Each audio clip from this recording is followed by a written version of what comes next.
on tonight's Cover One Buffalo podcast. It's Patriots week. We got Evan for Patriots.com. You know him, you love him. But first, our guys, Handsome Jack. Broadcasting live to Bills Mafia Worldwide with Greg Tompsett and Aaron Quinn. Welcome to the NFL. Doesn't matter what's happened before today. Today's a brand new day. It's a brand new season. Your number one podcast for objective Buffalo Bills coverage. No matter where you are, we got you covered.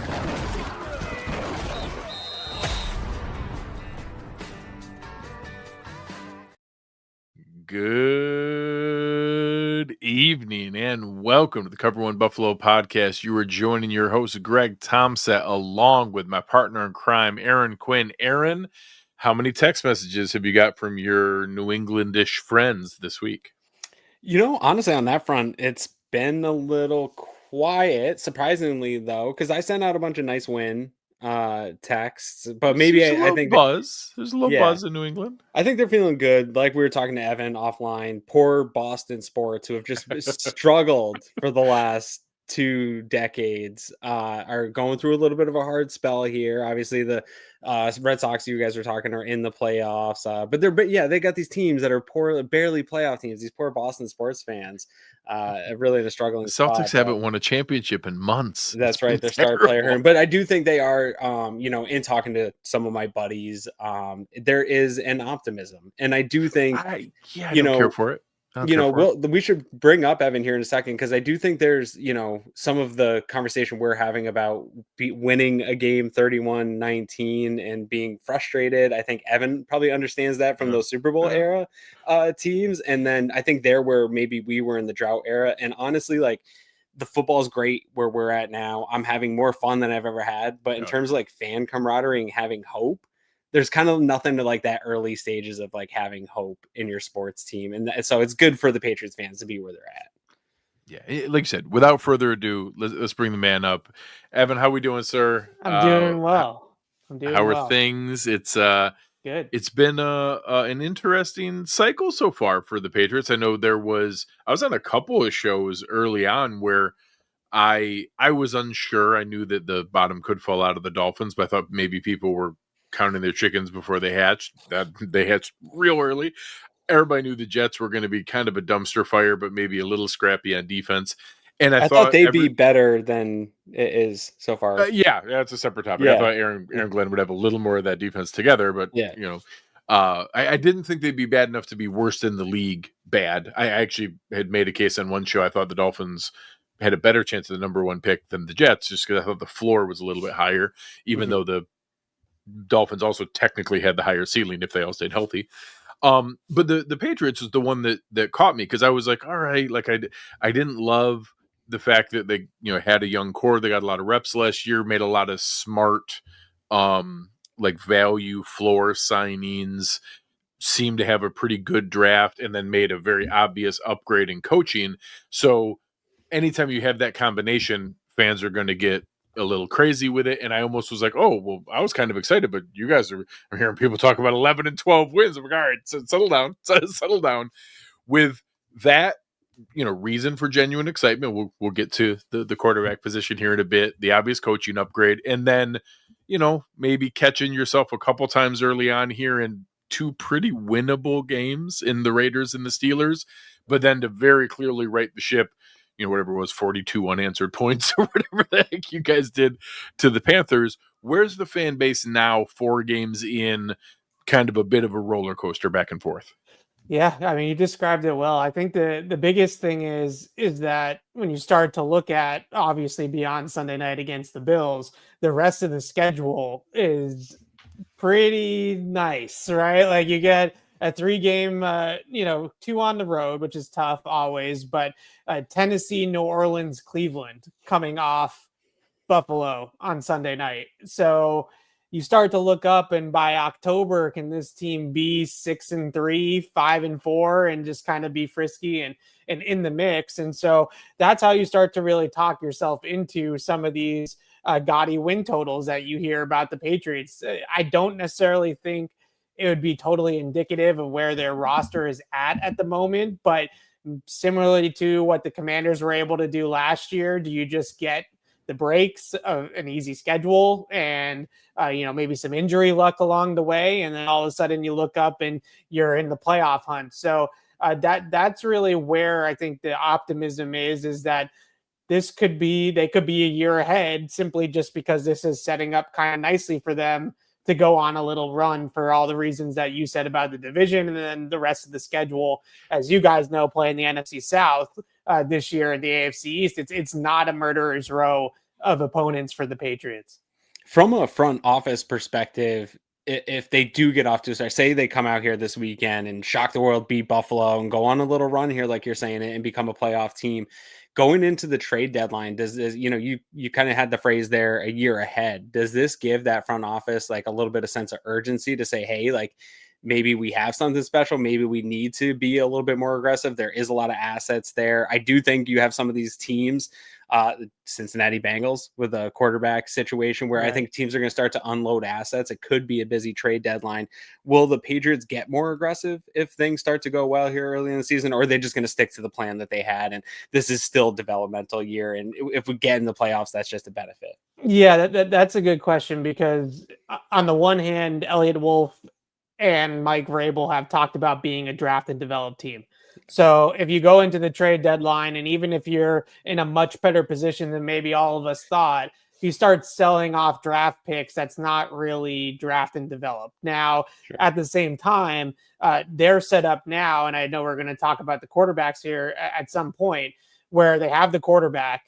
They probably feel like they have the left tackle, and they probably have a number one corner in Christian Gonzalez. So when you start talking about premium positions and what they would need to draft in the first round come next year, it's really two spots, and that's wide receiver, as that chase never ending for the Patriots of trying to find a bona fide number one wide receiver, and then pass rusher on the edge, I think would probably be the other one for them. So if you can flip a first round pick for Cincinnati has a couple of all those things. Right. Yeah. Like if you can flip a pick, maybe not a first round pick, but like your second round pick for one of those positions, well, then you're kind of filling that, right? So I don't know. It's a tough spot to be in, because I look at what the Commanders are doing right now, and I kind of feel like them being 1 year ahead of schedule almost hurt them in a way, because then they drafted at the end of the first round and like all those types of things. So that's the other thing, is where we sort of deal with that here, is the expectations of the immediate impact of a first round pick. So if you think you are truly a year ahead, like kind of skipping that development process and getting a guy you know is already good and you don't have to develop is enticing. Yeah, it is. And I think that's always the tough spot. Like if they are going to be picking, let's say, and this is optimistic, but like, let's say they're picking like 18th or 15th or something like that in the middle of the round, are you really going to get a player that is going to be more valuable to you than T. Higgins, right? Like, or, AJ Brown or something like that. So I think we're a ways away from having those conversations. Sure. It's only been 4 weeks of good offense that is bringing a tear to my eye. Watching the Patriots actually be able to move the ball again is just beautiful. But could be another fun weekend for you, moving football up and down a field. Yeah, it's only been a month, and so we'll see. We'll see. And I think there are two important kind of corollaries to the Bills rebuild here, in that people don't remember that actually happened to them going into the Josh Allen draft, because they made the playoffs and they were drafting 21st and they had to use those assets. They ended up trading for a pick and moving up with the Cordy Glenn trade and other pieces to be able to get the extra stuff. They had, additional assets from the trade-offs they did the year before. But then also they made that decision that next year, after those first 2 years, to go and trade a first round pick for Stephon Diggs rather than waiting on doing that. And I think people remember then what Stephon Diggs kind of fully became after. I think he was a lot more like a T. Higgins, like a really well thought of, like, hey, is he a 1A or a 1B kind of setup? But then obviously what it did to really help be a part of Josh Allen's full immersion, as the franchise quarterback he is now. So let's jump right in. Let's talk about him. I love how we're not even saying his name. We're just let's talk about him. So, well, and I think obviously I would prefer to poke more holes in Drake May as a quarterback, but I get why Patriots fans are excited. I understand it. I do think there's been, obviously not this last game, which was just a romp with Carolina, but you saw a couple of the try hard flaws of like, hey, just trying to do a little bit too much, trying to force a throw here or there, trying to fight for yardage and a fumble here or there. I know a lot of people, talk about the like, hey, there's like one boneheaded play per half surrounded by an awful lot of really, really good. What are you seeing in that maturation? I know people obviously worried about that the second year slump that we saw from CJ Stroud and what that did after the peaks there. Obviously you guys went through that with Mac Jones after the rookie year. In that, despite the flashes, there's only one win with him as a starter last year. So I think there was still a need to see it this year. And I would have loved for him to have fallen on his face. Unfortunately, I think he's looked pretty good. Yeah. I think he's looked pretty good. Yeah. Again, like you're trying not to get too excited, but you see some of the stats for Drake May in the first month of the season and the company that he is in at the top of the league. And you're like, holy crap. Like, is this real? Like, are we sure this is happening right now? I mean, the Patriots are third in the league in total EPA. He's 11th in QBR right now. He's playing at an efficient level. He leads the league in completion percentage at the moment. So you put all these things together and you do have to look at the schedule and say that he's played some easier defenses along the way here, obviously. But at the same time, even the last couple of years, the Patriots offense wasn't capable of beating up on easy defenses. So the fact that all of a sudden Drake May and this offense are able to take advantage of Carolina's bad football or take advantage of Miami's bad defense and score points against those teams, that's been really the biggest difference so far. I think that's as far as it goes. We'll see Sunday night if he's able to do it against a Super Bowl caliber team and a defense that is really good against the pass. But overall, I think the biggest things that you see with Drake May are that this marriage between him and Josh McDaniels, it feels a little bit like him getting his Brian Dable, where he has a coordinator who's just scripting the offense in a way that is amplifying all of the physical tools that Drake May has, while also trying to simplify things for the pieces around him, like this offensive line and things like that, to keep him protected too, has been really important. So all of it together, I think, is what we're seeing and why their efficiency numbers are just crazy good, for the fact that they don't really have an offense on paper that looks like they should be a top 5 passing offense in the NFL. And here we are. So I think that really deserves a lot of the credit too, is Josh McDaniels. The scheme, what they're asking of Drake May, just really is right in his wheelhouse, and that's put him in a great zone right now. So maybe not that we need a reminder every year not to trust preseason, but how shocked are you at kind of what we thought Travion Henderson was going to be for a second, and then maybe hitting a little bit of reality? I fully was on board because I loved him coming out. I obviously watch a lot of Ohio State living around here, saw the crazy explosion there. I was like, oh my God, this is going to be really annoying to see him look fantastic. And then again, not that he's been bad, but just certainly a lot slower start than it looked like he was going to be shot out of a rocket right off the bat here. There, some of the things that may be assumed of the pass blocking was supposed to be like a real positive, and that's taken a little bit more time. Seemed to get a little bit more going here against Carolina, but where has that been on the surprise scale? I think maybe a little bit more shared function with Stevenson was always going to be more in place early on than maybe what fans hope for, but just a little slower start for Travion than maybe what it looked like it was going to be. Yeah, no, absolutely. In training camp, I fully admit that we were all just completely infatuated with his speed and his big play ability.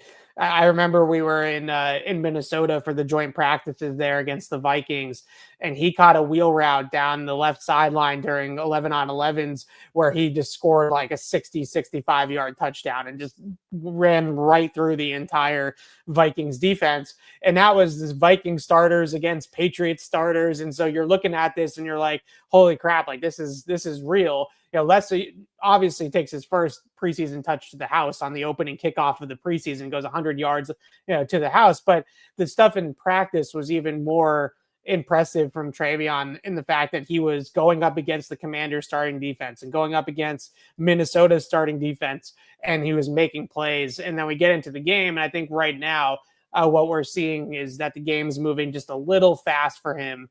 Mentally, like his reads and his decisions. He's just got to be a little bit quicker, a little bit more confident and decisive with when he gets into the open field. You know, where am I cutting to? Like, where is my space and where's, the best openings here and things like that. And then, of course, in the pass protection too, like who am I reading? Like, what am I seeing post snap and all those different types of things. So he's got undeniable big play ability. They just need to find a way to harness it. Like, how do we get this guy with a football into space and get him away from the defense and away from crowds? Because right now it's a little bit fast for him, I would say, in terms of processing and all that kind of stuff.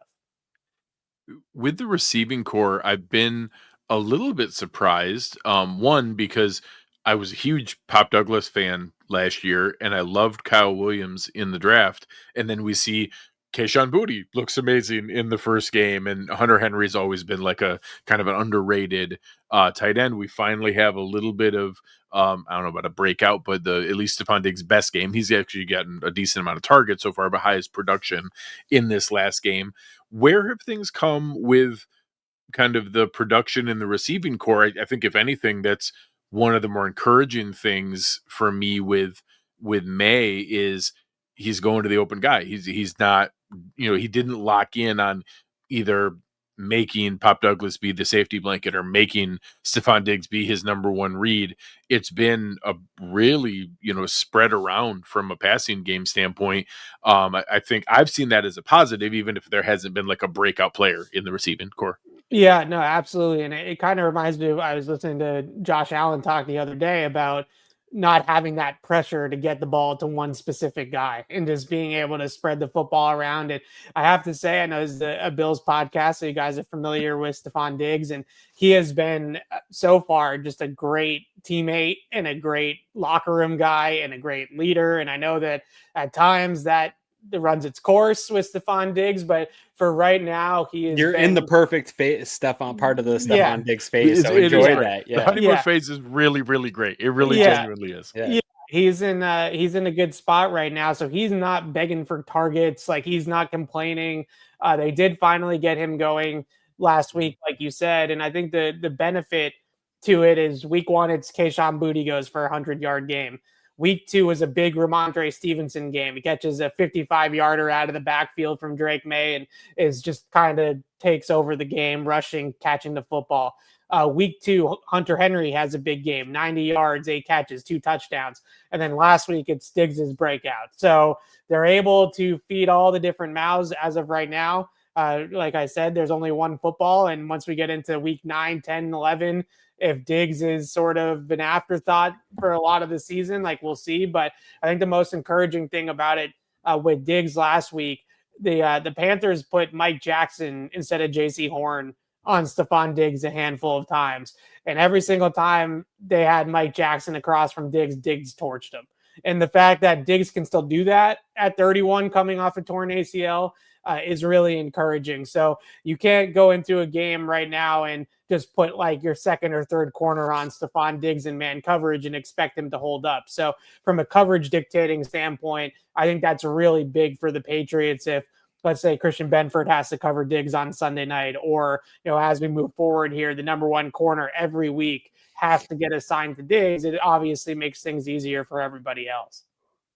So the last one for me here on the offensive line, I think a lot of folks, were like poking at the Patriots, like Garrett Bradbury and Morgan Moses, like the Vikings and the Jets didn't even want those guys. And I would always go back like, do you guys have any idea how bad the Patriots offensive line was last year? Like, do you have any idea how much more adequate those two guys are than what they had? And I know maybe the opposite of Travion, Will Campbell, I think there was maybe some red flags in the preseason of like, oh, is the arm length going to be an issue? Is he going to be able to use the foot speed to keep up? And again, I don't think he's been lights out or anything, but pretty good so far. And, so some legitimate tests in these first couple games. Pittsburgh, you have TJ Watt, Max Crosby, you're playing, and even Miami, the only talent they have on defense is in the front in the front four. There's been some legitimate tests here. First, are we going to expect Jared Wilson back in this game? I know he didn't play last week. It's too early for injury reports yet. And then how is that unit coming together? I think that, going from, calling them the 32nd best offensive line last year is an insult to the other 31 teams. So even if they only go up to being the 23rd best offensive line or something, it's such a huge improvement over last year that just being slightly below average is pretty good. How is that unit coming together, and where is that looking on the trajectory for Campbell being like a real centerpiece pick to be the blindside protector for Drake May going forward? Yeah, so obviously, like you said, the offensive line's taken a huge step forward. I would say in particular pass protection. Now, the 2 wins that they have this season, they haven't thrown the ball a lot in those wins. So they've managed the amount of traditional dropbacks or true pass sets that these guys are getting by running a lot of play action, moving pockets, like all that kind of stuff. Now, that's to the credit of the coaching staff. Like, they know that if they have high exposure pass protection in a game, that line might not hold up. So they've done a nice job of being balanced and getting away from that, which has been really helpful for the group. But like you said, really all 5 guys are NFL players, right? Like, that's the way we've kind of been putting it on our shows, is like, these are 5 NFL players. Whereas last year, I don't know if the Patriots had even 2 NFL players on their starting offensive line. Like, Onwenu was still there, so that's 1, but the other 4 spots, especially once the injuries started to take a toll. I'd say Onwenu, it was one of the only guys to consistently be in there. Right. It was tough. It was tough to watch. So the fact that you have 5 competent pieces and then you have good coaching that's piecing these guys all together. And I also wouldn't, Doug Marone's their offensive line coach. He's a veteran offensive line coach, has been doing this for a long time. McDaniels is really good at scripting and scheming, like the play calling aspect of the line. And then I also wouldn't discredit Mike Vrabel's involvement in the trenches, on both sides of the football, and his ability to kind of coach and get the best out of that group. So right now they're probably punching above their weight just a little bit in terms of the roster talent, but that's kind of indicative of what these guys in their histories as coaches have been able to do with just competent level talent. Like, we can work with that, right? Like, they can work around deficiencies and things like that. So far so good. But I think the other, element of it, and the Bills might be able to do it a little bit on Sunday night, is if they get into the second half of a game where they have to drop back pass time and time and time again, and they're down a touchdown, they're down 10 points, and they have to climb back into a game, are they going to hold up in pass protection? I think remains to be seen. Well, let's flip it over here to the other side of the ball. I was a little frustrated this week. I wanted that offensive side of the ball. That is a little bit more fun. But this we defense... alternate each week, and when I saw it here, I swear on everything holy, in my head I was like, "Oh, Aaron's going to be so mad this week." I wanted May.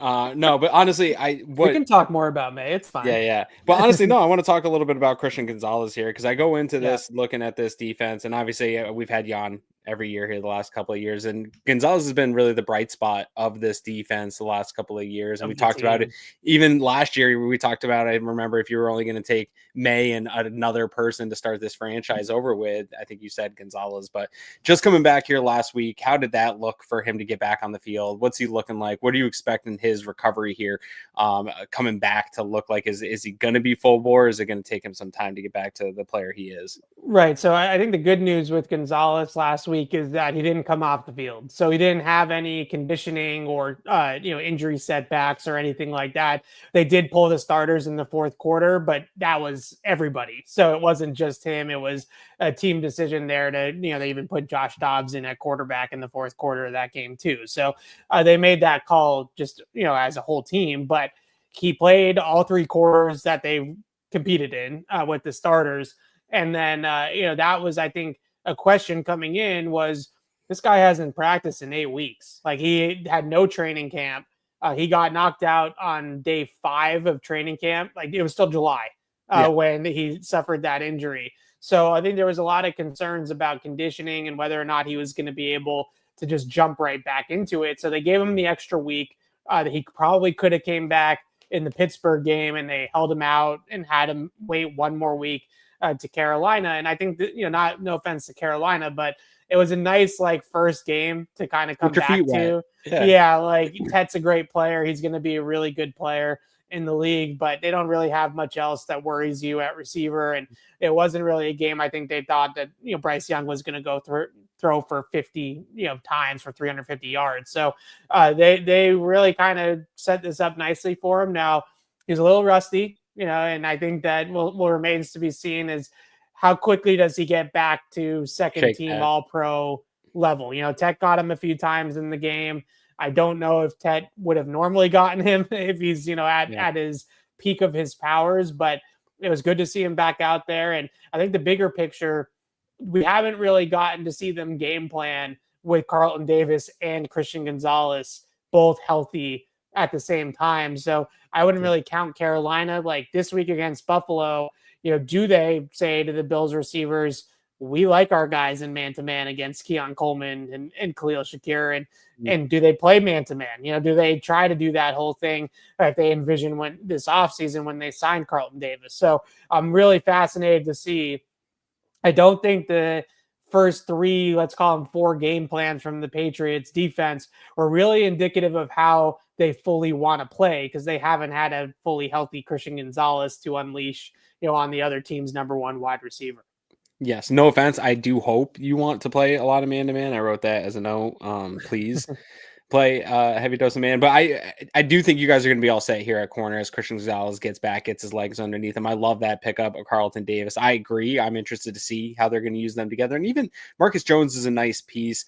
I think I like what the Patriots defense is doing on the outsides, working their way in. Where I get a little nervous for you, and I think it's connected to sort of, how I like to do is pick out what I want to attack about an opposing team.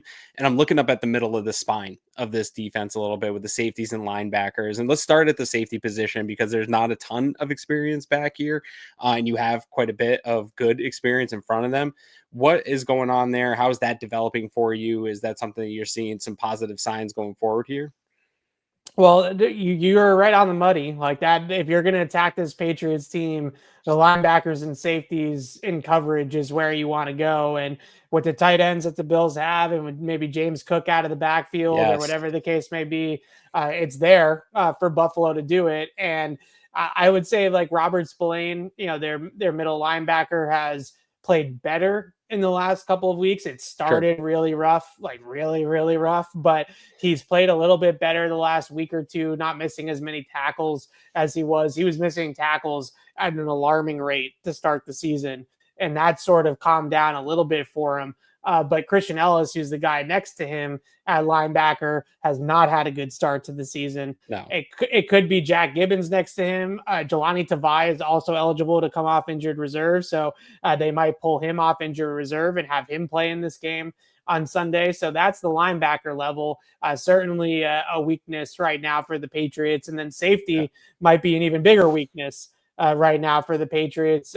They made some interesting decisions with their safeties in the offseason. They move on from Jabril Peppers. Mm-hmm. They just cut him, at the end of training camp and just totally moved on. Older Patriots fans that remember, Lawyer Malloy right before the eve of the 2003 season, like that. It's exactly the same thing where they just said, we're good. So they move on from Jabril Peppers and they're starting Jalen Hawkins. And seemingly kind of want to maybe move on from Duggar. It seems like they're keeping him in part of it because he's such an athlete, but it doesn't really feel like they know what to do with him here. It was definitely an either or situation with him and Peppers. I think they decided early on that they didn't like the two of those guys playing together. I think they view both of those guys as like box nickel safeties, and it was redundant. Like a dime backer package. Yeah. And so Duggar, to his credit, Duggar has carved out a little bit of a role as like a nickel safety, like a big safety, big nickel type that they have played in some of their nickel packages and dime packages in the slot to get some beef, because Marcus Jones is a really good cover corner, but he's smaller. So if you're going to put him at the point of attack in the run game, then you're going to have success if you're the opponent. So they have been able to put Duggar on the field in some of those spots, and he's been okay in those roles. But Jalen Hawkins, veteran player, kicked around a couple teams, had a stint with Atlanta, had a stint with the Patriots here last couple years. Not really an impact player, though. Like, not somebody that's going to really jump off the film or have a bunch of turnovers or, type of impact plays. They really like their rookie, Craig Woodson, who they drafted in the 4th round. But I think they're still trying to figure him out. Like, where are you best as a deep middle player? Are you best as a robber? Are you best in man-to-man? Like, we're still trying to figure out what his strengths and weaknesses are. So he's a young guy that's going to have some ups and downs, like every other rookie is going to have. So you hit it. Like, that's it right there, right? The middle of the field, the linebackers and the safety level of this defense has a lot of question marks right now. They feel really good about the corners, and they feel really good about the defensive line. But everything else in that middle behind that defensive line with Barmore and Williams in the interior is a question mark. Yeah, absolutely. And you talked about players that are making impacts, and let's get right into that defensive line, because you mentioned Barmore and Williams. Milton Williams, I can't take my eyes off of him when I was watching some of the tape. He's super disruptive. And I was really hoping that was like an overpay that was like benefiting from Jalen Carter and those guys there. And he's looked really I had good those so far. concerns. Yeah, like I legitimately voiced those concerns when they made the signing. And I work with some guys that have been covering, not calling them old, but they've been covering the team a little bit longer than me. And they brought up the Patriots. Maybe you guys remember this name, Adelius Thomas. The Patriots signed Adelius Thomas, big free agency contract, like 07-ish, right around there. And he was fine, but he wasn't the contract, right? Like, he just didn't live up to the contract, didn't really jive with the whole Patriot way and Belichick program and all that kind of stuff. So that was perceived at the time as probably a little bit of a flop. But the biggest reason why I brought that up is he's got Ray Lewis, and he's got Terrell Suggs, and he's got Ed Reed. And like, that was the Ravens defense, it turns out, and not Adelius Thomas. So we kind of had some of those reservations about Milton Williams, but he's been awesome. I mean, he's been fantastic in the backfield all day. Yeah, I mean, he's been worth the money and more. And I think the biggest thing too that goes sort of unnoticed with some of these guys that they brought in, he brings like an energy of like a really high level team, right? Like, I don't think the Patriots had players not only that were capable of making the type of splash plays that Milton Williams has been making, but he just won a Super Bowl in Philadelphia, and he's not about losing, right? Like, he's not going to come in here and like not play full tilt every snap and come with that sort of attitude. So his whole thing has kind of been infectious. I think it's great for Christian Barmore, who's a really talented player. And he's had a bumpy road too. I love his game, and he's had a bumpy road the last couple of years. Yeah, bumpy road with the blood clots, and hasn't really been on a lot of winning teams. Yeah. So to have a guy like Milton Williams next to him, that's like, this is what we need to do to prepare. This is what we need to do in the weight room. This is what we need to do after practice every single day. Like, those types of things between Milton Williams and Harold Landry, I think, have been contagious for that group. And there's a reason why they're top 10 in pass rush win rate. They're top 10 in run stop win rate. A big reason why is Milton Williams, 97 in the middle. He's a game wrecker. Yeah, I think he stirs the drink a little bit on that front, but you're getting production elsewhere. And I think the addition of Harold Landry to this defense, shout out bringing him back home, Boston College. Yes. Good for him coming back. But he's sneaky. You talk about a guy of where he's been playing on losing football teams here most of his career, and I think he's gone unnoticed by a lot of people and had nice production throughout his career. And I think with Emilien Williams and the way he's playing, and teams are probably going to want to do what I said and drop back and pass. I think there's going to be a lot of opportunities. He's already at 4 sacks. He's 15 pressures, 4 sacks on the year here, 4 games through. He could be in for kind of a special season here because of some of that interior pressure that you guys are getting. Yeah, absolutely. Him and K'Lavon Chaisson. Like Chaisson had a sack last week that Milton Williams had the sack. Like Milton Williams came up the middle with one of them, like just a ridiculous inside move, and the quarterback Bryce Young just like ran right into K'Lavon Chaisson. Like it's just like you can see it right there on the film. So Landry, I think what's been really impressive about him is he's got really good speed and get off and then like dip around the edge that I knew he had in his bag, but at his age, I wasn't 100% sure if it would be there like it was a couple years ago. But he's a guy that, played for Mike Vrabel in Tennessee. So another circle the wagon type of guy. He's a team captain for the Patriots. He knows the system, knows the scheme inside and out, comfortable in it. So he looks more like the guy so far that played for Vrabel and not necessarily the guy that's been in Tennessee since Vrabel was fired. So I think that that's a good thing for the Patriots as well. Now, the one thing I would say about their edges, 'cause I'm trying to help you guys out here and give you some insight onto what you guys could do. They're a little aggressive on the edge, and setting the edge of the defense in the run game has been hit or miss.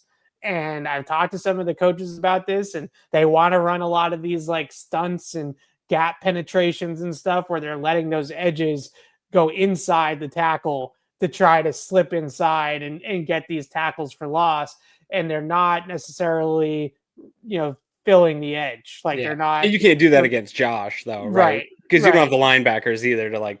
Yeah, so they're not. I would also just James Cook is like keeping us up at night right now. I would say because that edge, you guys run a lot of those outside zones and things like that under center, and the ability there to stand up, set an edge. Like I don't think that that's Chaisson or Landry's game. Both those guys, they want to get off the ball, they want to get up the field, and like I said, they're not really doing a great job of replacing the edge when those guys go flying up. So the Panthers got them a couple times on those runs last week, and that's not the best offense in football that's doing that. So those are the types of things that I think right now, if you're attacking the Patriots defense, you want to account for that interior pressure. You want to probably stay away from zero on the outside, and everything else you kind of could have some opportunities there. Yeah. All right, Evan, you know how we handle it here. Give us your prediction. What do you expect to see here come Sunday night? It is kind of fun. Sunday Night Football. I'm not sure. I'm sure you've already seen some of the stuff floating around. We saw the Dolphins one. I have to apologize to you, Aaron. I was mistaken. The Dolphins uniforms were bad. I don't know what I was thinking initially. I'm the most stylish guy You should just defer to me for I should just automatically defer. I thought I liked them at first. When I saw them in reality, I was wrong. I was very wrong. So the Bills will be wearing their rivalry uniforms. They're going to try like a whiteout thing. Terry Pagula is a huge Penn State backer. So, I think there's some pretty direct ripoff thing there, but I'll take it. It's fine. So we're going to have Sunday Night Football. We're going to have a whiteout. I do think my gentleman I work with is a big Patriots fan. I told him that, I do think there's a path for a trap game setup here, and that, we've given up a lot of yards to rushing quarterbacks. I said, but if I was going to give you the recipe for that, it would have been if the Patriots were the same 2-2, but coming off of the Steelers loss or the Raiders loss, and the Bills not almost stubbing their toe against the Saints and almost catching themselves there.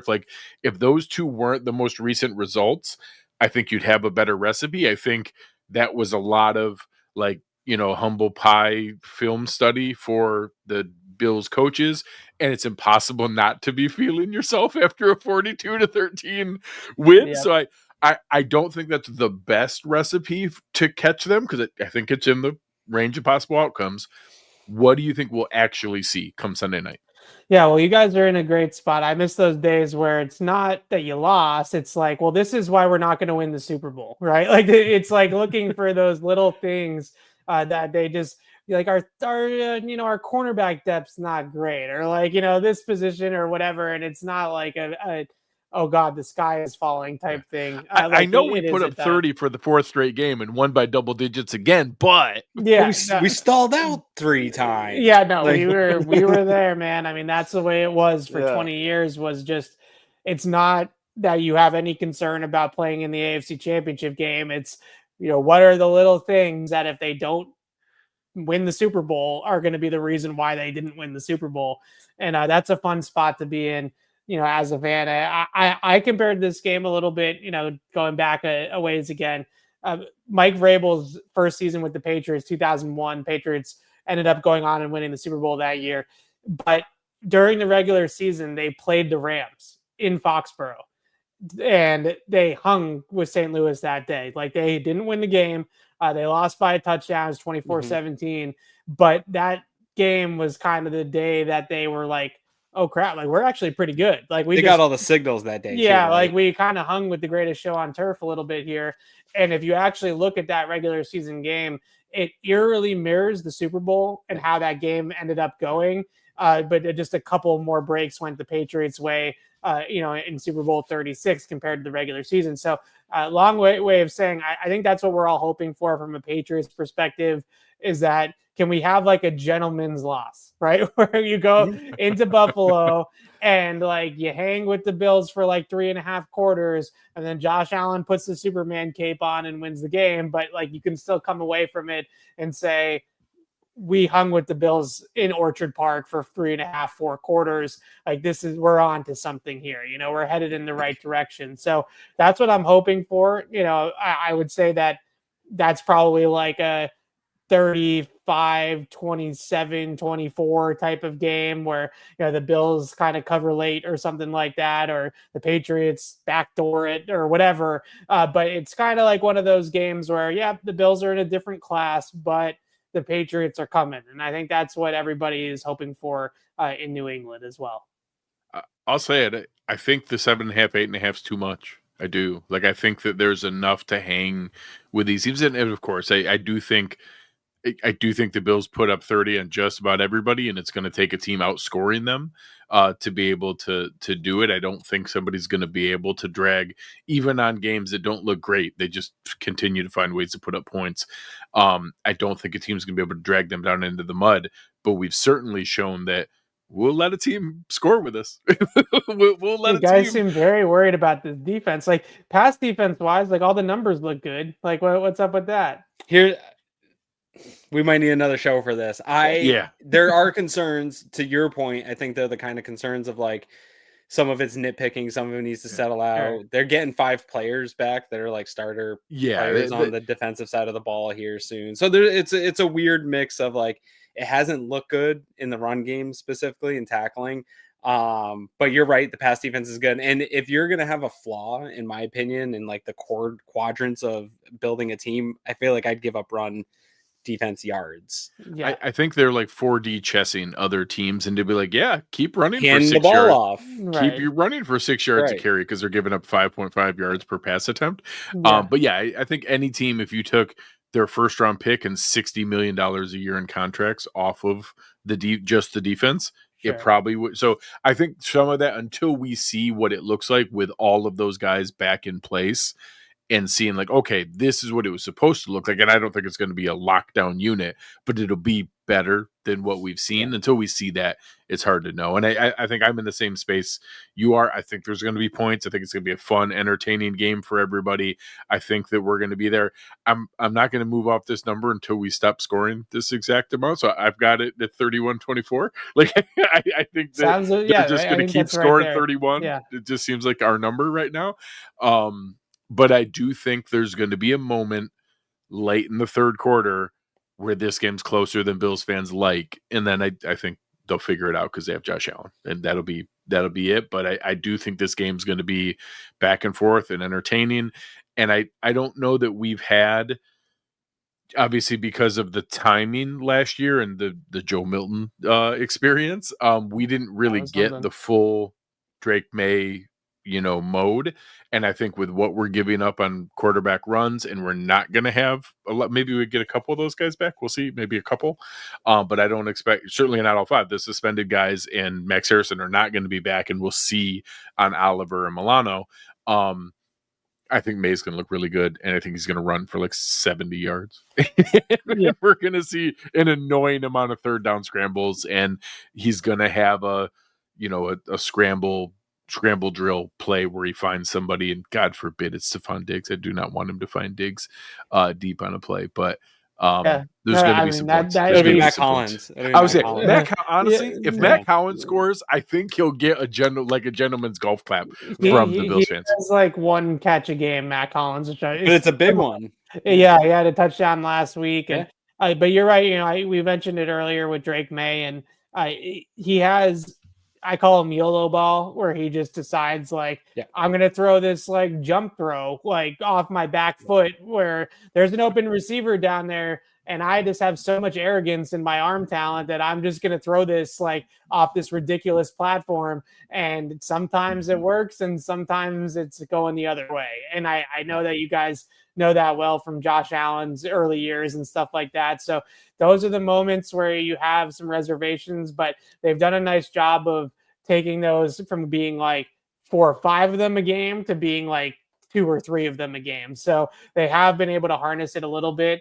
But that's the biggest, final hurdle to me is can they be just good enough at the conventional stuff that they don't need him to be, going, running around and doing ridiculous stuff like that. And I think that's what surprises me and shocks me so much about Josh Allen and his development is just he's now just good in structure. He's just an MVP quarterback at playing in structure, which is not. But in the fourth quarter, if you need a 30-yard, he jukes your linebacker and stiff arms your safety. He can also But I don't really see that as much on his film as we used to, and that's a testament to him and the Bills because he's so much better like this.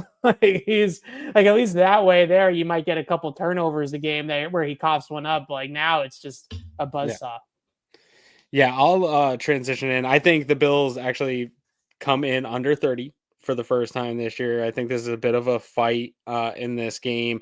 I got it 28-20, but I do think that maybe the Patriots score a little bit late. I think the Bills go up here late in the game. Patriots come in late, make it look a little bit closer. I think the Bills are the better team, but I think the Patriots have enough to keep Josh Allen and this offense off the field with the run game and having a bit of a 3-headed monster in that run game. I think their offensive line is going to give the defensive line some fits while they're still working out and going through some injuries here. I expect some long drives from the Patriots. I think Drake May plays within structure, but annoyingly so, of just hitting Hunter Henry for first downs and playing, to getting checkdowns to the backs and stuff like that and taking what he's given. And that they're not going to give up the explosive pass plays. I think he plays within structure, hits us with his legs a few times, but I do think he puts the ball in danger, and that turnover streak continues for the Buffalo Bills. And even though maybe not a good defensive performance in yards and the way it looked, they get the turnover they need, and Josh is able to put the game at arm's length. All right, Evan, let the folks know what do you have coming up next at Patriots.com? Yeah, so Patriots.com, we will have you more shows this week. Tomorrow, I do my podcast, Catch-22, tomorrow morning, and then we'll do Patriots Unfiltered Wednesdays and Thursdays, and then I'll be in Buffalo in Orchard Park on Sunday night. So I'm really excited for it. It's been a while since the Patriots have had a primetime game with some juice and with some steaks, so it should be fun. Appreciate you, man. Always a pleasure. We'll talk soon. Let's hope for a fun, entertaining game. Healthy. And that everybody stays healthy, and we'll talk again later on. Sounds good, guys. Thanks for having me. Thanks, Appreciate you. All right. Before we get in, for anybody here in the chat, throw your questions in here. Producer Colin, as he always does, will jump up and ask us the best questions at the end of the show. Jason always here in the chat with us talking about, as long as we don't see Vrabel with cut off private parts around his neck, then he'd be worried. If not, I do think this is the first game in a few weeks the Bills players will be locked in for, though. And I do think that's correct. I do think that there's a level of respect for what the Patriots are putting together here that it will help them focus. I don't think they will see this as a trap game. I do think it was tough to lock in for a Saints team.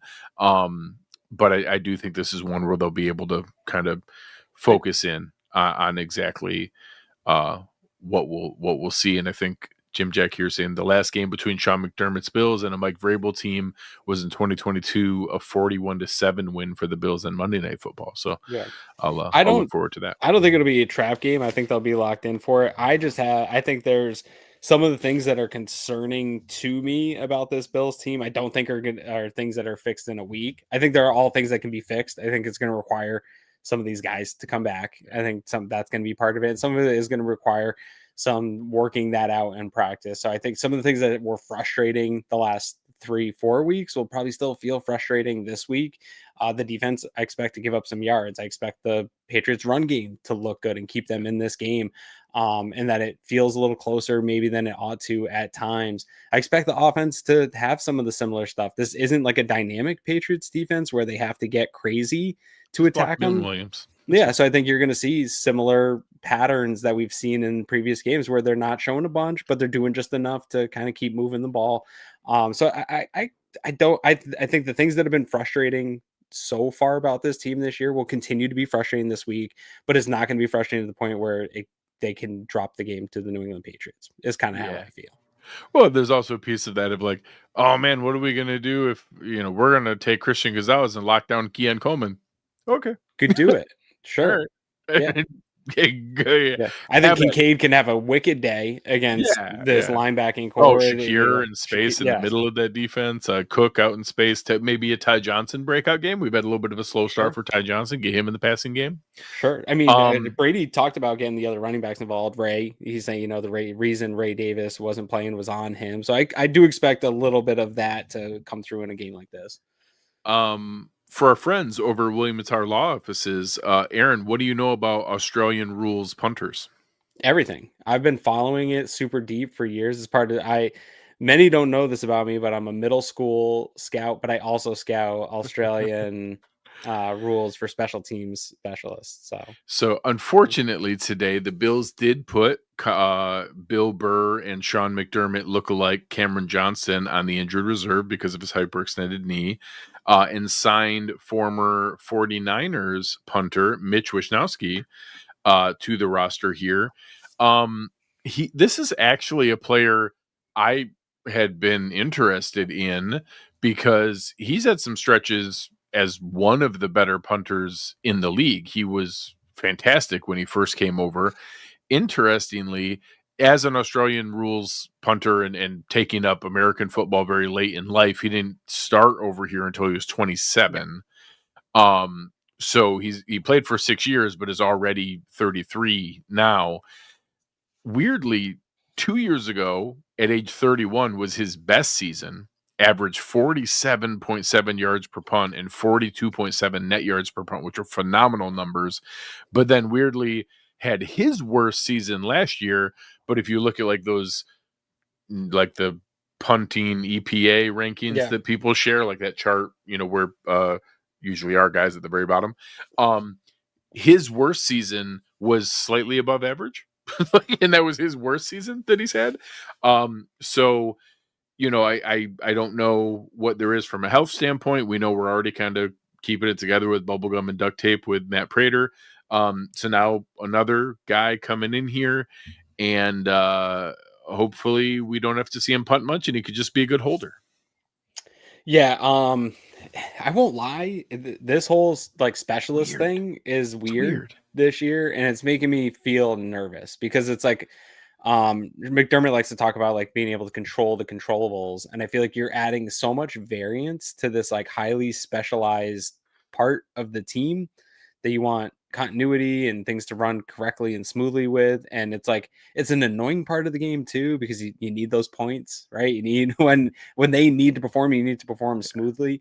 And it just adds this as a fan watching an unknown variance to, like, I know these guys have played in the league before, but still it's like they haven't taken a snap from Reed Ferguson. They haven't done it with the Bills. And so I hope that the changeover in specialists can settle in here with this group for the remainder of the year. I'd like to just have a consistent where it's good. He holds well. He punts just good enough. Hopefully you don't have to do it a ton.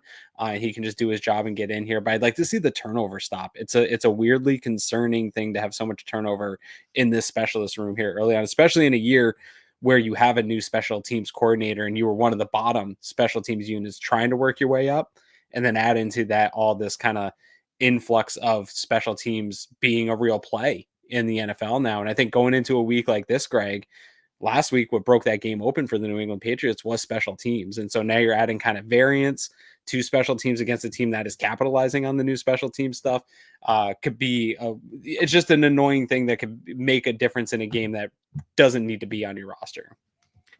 Yeah, 100%. I think that it's just a weird setup. And obviously we've seen an epidemic across the league in blocked field goals and blocked punts and punt returns for touchdown. Like special teams is having a moment right now in the league. So I'm glad we've not really been at the forefront of that. We've had at least not been involved in that part. We've had obviously roughing the punter has been our big moments, but we haven't had a lot in any other direction thus far for things. So we've had some not ideal. We've been below average, I think, in our special teams performance. We haven't had the game breaking stuff that we've seen in other games with the block, that we had that stretch with all the block field goals and the huge moments 2 weeks ago and some of those things. So we'll see where that goes. But Mitch Wisnowski's here now. It's super weird that that's Stop come through there. But let's hope he just doesn't kick and we just see him as a holder. Mm-hmm. All right, so thanks to our friends over at William Mattar Law Office. As you guys know, the slogan, hurt in a car, call William Mattar, 844-444-4444, and we will go with him anytime that you need for your car injury situations. And now, everyone's favorite segment of the week, fantastic producer, Colin Ritchie, joining us here live on the show. Colin, what questions did the chat have for us? Yeah, before we get to the questions, real quick, you were talking about Mitch Wishnowsky. Are you aware of his nickname that he earned with the 49ers? No. Is it Monsters, Inc. related? It is not. What was your guess on that? I'm curious. Mike Wazowski. That's I can see it. Mitch Wishnowsky. I could see it. Yeah. Yes. So obviously you touched on his Australian descent. He lived in Australia. So his nickname in San Francisco was the Boomin' Onion. For those of you not familiar, I know what it means. I get it. That did seem to phase Aaron at all. Pretty dad bad jokes. I'm oblivious to dad jokes. Area that is rough. Yeah. Interesting. Okay. All right, we'll take it. All right, let's get on to some questions here.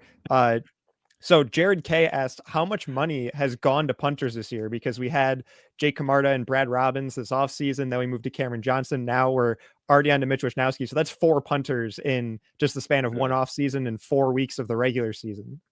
So fortunately, neither Brad Robbins or Jake Camarda were vested veterans nor had guaranteed money. So them making the initial roster did not lock them in the way that it would have for a vested veteran. So moving on from them and then paying Cameron Johnson for 3 games and now moving on to Mitch Wishnowsky, we're just paying punters by the week. So we paid Brad Robbins for a week and then we paid Cameron Johnson for 3 weeks. And now we're going to pay Mitch Wishnowsky. Let's hope for the rest of the weeks. 16 weeks, if I counted right. Let's hope we're paying him for 16 weeks and we just go from there. I was waiting for someone for KM Mori, for somebody to talk about bringing back Zach Davidson, because I'm not kidding. I said it after that preseason game. If I was Zach Davidson his agent, I would tell him, hey, Thomas Morstead was just punting for the 49ers at age 39 this past weekend and almost caught Parker Washington from behind on that punt return. That man was flying for 39 years old. My hamstrings hurt watching him sprint. That's a lot longer shelf life than trying to be a tight end 3 in the league. And man, he was booming that ball. I would give that a shot. But fortunately for the Bills, we have not been there. And as Andy here is saying, his worst season last year was slightly above average in the league. His worst season as a pro was like 14th in the league. So we'll see what he's still got left. He did get hurt last year, so hopefully, obviously, I'm assuming in the tryout he's fully healthy and looked good here. He only played 9 games. It was the first time in his career that he didn't play every game as a pro last year. So let's hope that works out the way that we hope this year, and hope it gets back to cranking the ball when we need it. And again, just hold it, put it down, kick the points. That's all I care. Yeah, right. We had Dion Pawkins asking, they definitely try and scheme up a Diggs touchdown, right? I remember when he was in Houston last year, those first couple weeks, it seemed like they were really trying to target him around the end zone. And now with the revenge game against the Bills, do you guys think that's likely? I have a tough time. I know like some coaches do that stuff. I don't know that they'll scheme it Rex up. Ryan would for sure. Yeah. I don't think Vrabel's that guy. Yeah, and then they would have to do it for Matt Collins too, right? Like try to scheme him in the touches a little bit too. I don't know. I do think that Diggs is going to be a big part of this game with the way the Bills defense is played in the middle of the field and how they're using him to dictate leverage. I think he's going to be annoying to Bills fans and he could score, but I don't know if it'll be forced on their end to get him that as like a FU to Bills Mafia or whatever. He played well last week. He had over 100 yards against last week. That wasn't like a strategic, like screwing over the Panthers. He's still pretty good. Like it's just, it's especially just in the role they good. are playing him as, right? Like he's not a feature. Yeah. And I think that I'm perfectly comfortable with Christian Benford guarding him. But he's going to get the ball and they're going to put him in the slot and they're going to get him open in space and he still can do that. So we just got to rally and tackle. We'll be fine. Wait. You're comfortable that we're going to rally and tackle this week?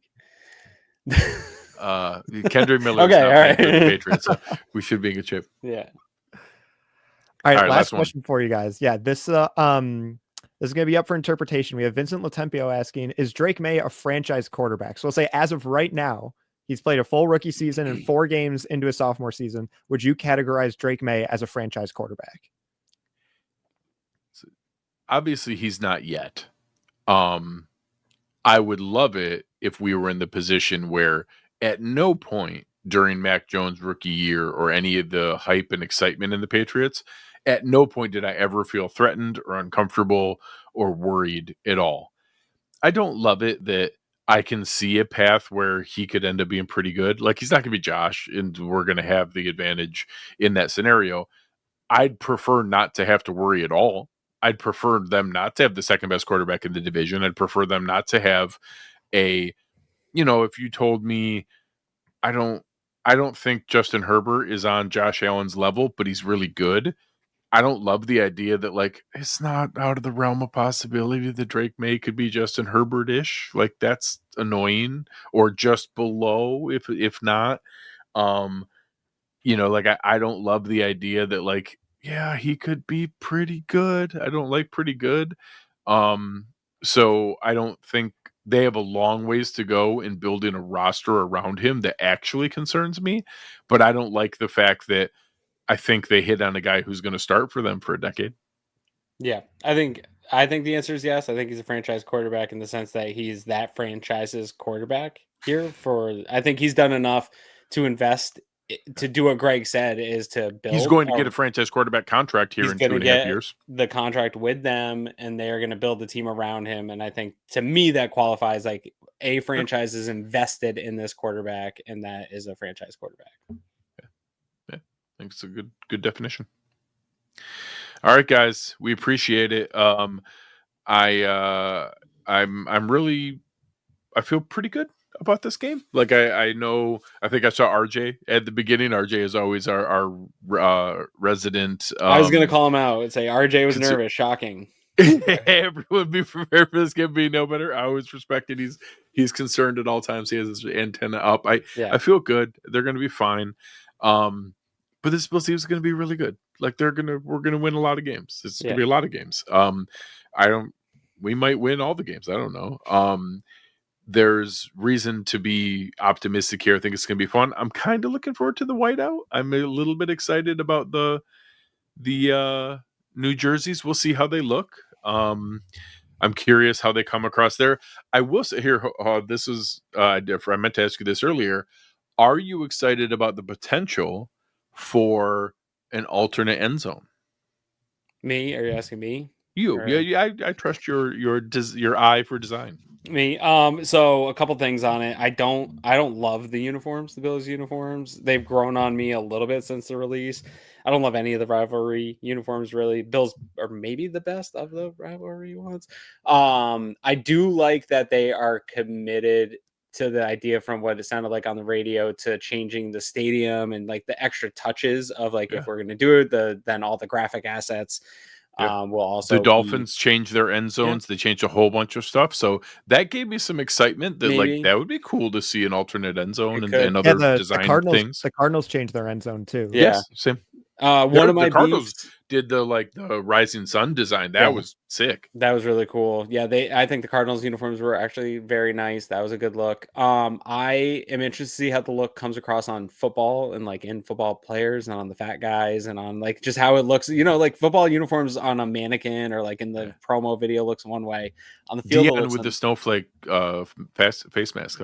That'll look cool. I do wish, and this is now sounds super nitpicky, that this game with this uniform and like going all out was like on a cold winter's night instead of, I think it's gonna be like a super nice night here this weekend. It's like it'll be like a nice warm fall night and we're trying to pretend like it's a blizzard. The storm is coming. Friend of the show, Del Reed, had a nice tweet that was like, honestly, I love the idea of winter. I hate shoveling off. So I'm perfectly fine with seeing like the pretending blizzard game in 75, like just pretending that it's winter. Like, because I love the idea of winter. I hate actual winter. But I think that whole aesthetic that they're going for would look cooler when you could see early Josh's December. I wouldn't have minded like, air, an unseasoned. Yeah, it's correct. Like have it be when it's like 35 and kind of nice. But yeah, people on Twitter were saying it'd be a little harder to do the whiteout though, because people would need to be bundled up with jackets and everything. Yes. And maybe you can slip the jersey on over it, but easier to do the whiteout's going to go poorly anyway.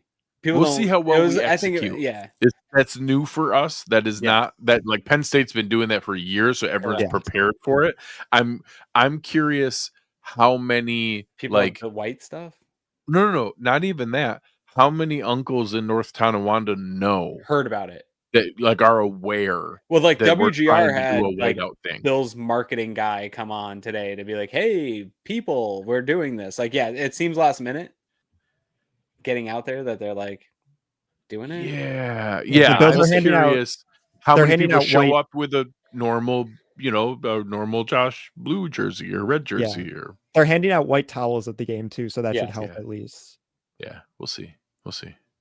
All right.